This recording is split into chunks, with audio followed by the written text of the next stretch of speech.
The lights dimmed just enough to make the edges of the stage blur. Not atmospheric. Practical. This was not a theater. It was a televised town hall billed as America's future in confrontation. And tension was the guest of honor. On one side sat Stephen Miller, known for his hardline rhetoric and policy precision. Opposite him stood Denzel Washington, actor, activist, and moral presence in a room full of optics and optics only. Both men faced each other across a stark table, with cameras angled to catch every expression, every hesitation. The host raised a hand. "Gentlemen, tonight's question, who speaks for America's spirit?" Miller answered first. "I do. Because my policies protect America's identity. They preserve our heritage. They prioritize citizens over chaos." He leaned forward, voice sure. The audience responded with polite applause. Then Denzel spoke, quietly at first. "You speak for an America afraid to dream.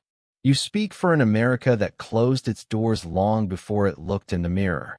A hush fell. Miller's eyes narrowed. "That's not an answer." Denzel inhaled. "It's a statement. Because words like heritage and citizen don't just describe America. They limit it." Miller shifted. "You're playing semantics." Denzel's gaze didn't move. "Words carry weight. You don't get to hide behind policy when those words define who belongs and who doesn't." The host tried to step in. "Let's keep it." But Denzel raised his hand softly, not aggressively, but with the calm of someone who'd been knowing injustice his whole life. The room fell silent again. Before this becomes another viral snippet stripped of its full power, before the media edits out the heart to package the flash, I need to say this. What you're about to hear doesn't come from a script. It comes from history, and nobody wants it amplified. So if you believe in hearing real moments, unfiltered, unsanitized, hit subscribe now. Because what Denzel says next isn't just a response. It's a reckoning. The room tensed. Miller straightened, and Denzel looked him in the eye. He said, "You don't speak for America." Stephen Miller didn't flinch. Not outwardly, but something behind his expression tightened. He said, "I speak for the Americans who follow the rules, who pay taxes, who want safety, not slogans." Denzel replied, "You speak for fear, Stephen. You speak for the part of this country that sees justice as a threat and inclusion as a dilution." Miller raised his voice slightly. "I speak for millions who are tired of being called bigots because they care about the border." Denzel leaned forward. "You use the border as a wall for everything you don't want to face. You make fear look like patriotism and exclusion sound like law." The audience was no longer neutral. You could hear the shifting in seats, the sharp inhales, the murmurs barely held back. Stephen Miller's tone sharpened. "You think passion makes you right?" Denzel paused. "No," he said. "I think history does." The host tried to steer it back. "Let's talk about policy." But Denzel interrupted, gently. He said, "Stephen, let me ask you something. Have you ever watched a mother teach her black son how to survive a traffic stop?" Miller blinked. "That's not relevant." Denzel's voice stayed level. "It is. Because you make policies from a perch. And people live those policies with fear in their throats. That's the difference between you and me. You draft laws in ink. I've lived them in blood." That line hit like a thunderclap. The room didn't move. Miller said, "I don't write laws. I enforce order." Denzel nodded slowly. "And who decides what that order protects? Who decides who gets to feel safe and who gets to feel small?" The silence turned heavy. Because the question wasn't rhetorical. It was a mirror, and Stephen Miller had no answer. The host tried to regain balance. "Let's talk immigration." Denzel turned to him, calm but direct. "We are." Stephen Miller seized the moment. "This is exactly the problem. Emotion over policy. Theater over facts." Denzel turned back, not smiling. He said, "No. This is truth over spin." Miller's voice rose. "Truth? You're an actor. You memorize lines. I write policy." Denzel replied, "And that's why your policies fail. Because they have no soul." A quiet gasp came from the front row. Stephen Miller leaned in. This country can't run on feelings. Denzel's voice was steady. It runs on justice. Or it doesn't run at all. The host looked between them. Gentlemen. But the conversation had moved past moderation, past politeness. Miller said, "You think calling me cold makes you right?" Denzel shook his head. "I think you've mistaken power for purpose. And that's what breaks countries, not builds them." Stephen's composure began to crack. "So what's your solution? Open borders? No law? Just vibes?" Denzel leaned forward again. His voice dropped, not in volume, but in gravity. He said, "My solution is dignity. My solution is to stop treating people like problems and start treating them like citizens in waiting." Stephen scoffed. "Citizens in waiting? That's not in the Constitution." Denzel answered, "Neither was your family once.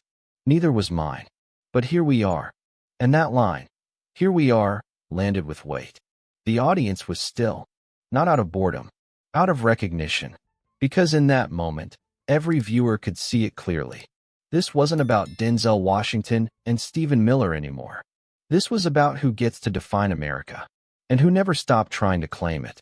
The host, trying to pull them back from the brink, said, "Let's remember, we're here to find common ground." Denzel's reply was gentle but firm. "Common ground can't exist on uneven footing." Stephen Miller smirked. "That's a nice line. But you still haven't explained how you'd run the country." Denzel met his gaze. With humility. With the understanding that fear is not a substitute for governance. Miller's voice dropped lower. "Fear is what built walls. And walls keep us safe." Denzel looked at him. "Walls keep people out. Bridges bring people together. This country was built by bridges." The audience applauded. Not wildly, but with the kind of slow, deliberate rhythm that said, "We've heard this before, but never like this." Stephen Miller clenched his jaw. "You want an America without rules?" Denzel nodded. "No. I want an America where the rules apply to everyone, not just those you think deserve them." There was a pause. A long, meaningful pause. Then Denzel asked, "Tell me, Stephen, when was the last time someone like you risked everything just for a shot at belonging?" Miller didn't answer. Denzel said, "You sit behind laws like they're shields. But laws without empathy become cages. And I've seen too many cages built in the name of order." Stephen finally said, "This isn't about feelings. This is about sovereignty." Denzel leaned back. "Sovereignty without humanity is just control." Another pause. The audience felt it shift again. Stephen tried to recover. "You don't understand the burden of keeping this country safe." Denzel responded quietly. "I've worn the uniform on screen and the burden off screen. I've met the mothers who bury their sons because safe meant something different to someone in power."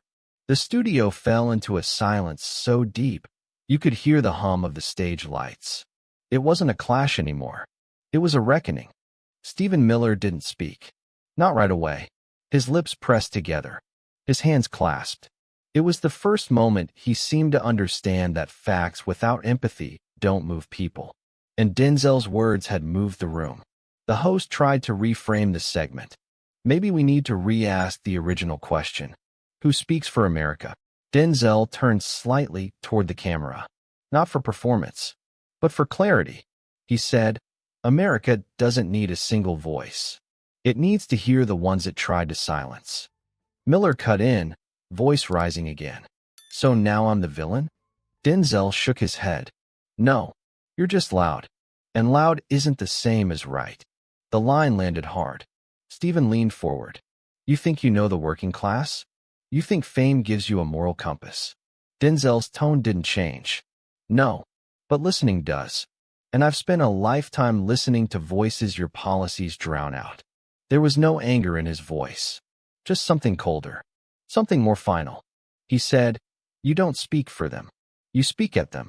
Stephen Miller's smirk returned, but it didn't reach his eyes.